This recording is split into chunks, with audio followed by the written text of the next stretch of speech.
Welcome to global voice.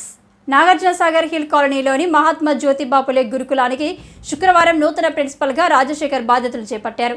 గతంలో ప్రిన్సిపల్గా విధులు నిర్వహించిన రజనీకాంత్ హైదరాబాద్కు బదిలీపై వెళ్లారు. ఈ సందర్భంగా ప్రిన్సిపల్ మాట్లాడుతూ విద్యార్థుల యొక్క పురోగతికి తోడ్పడుతూ చదువులో మెరుగైన ఫలితాలను సాధించేందుకు ఉపాధ్యాయులతో కలిసి కృషి చేస్తామని అన్నారు. ఈ కార్యక్రమంలో అధ్యాపకులు, ఉపాధ్యాయులు పాల్గొన్నారు.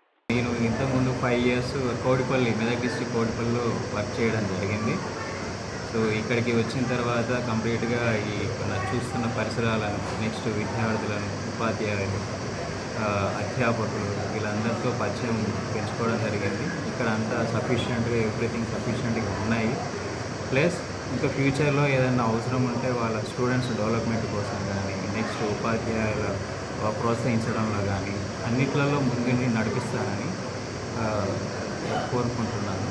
సో ఇంకొకటి, ప్రతి ఒక్క స్టూడెంట్ ఆల్రౌండ్ డెవలప్మెంట్ అన్ని విధాలుగా అన్ని రంగాల్లో అభివృద్ధి చెందాలని, వాళ్ళని ఆ విధంగా తీర్చిదిద్దుతానని, ముందు ఇంకా ప్రతి ఒక్క స్టూడెంట్ విజయాలను అందిస్తానికి కృషి చేస్తానని మాట ఇస్తున్నాను. Thank you.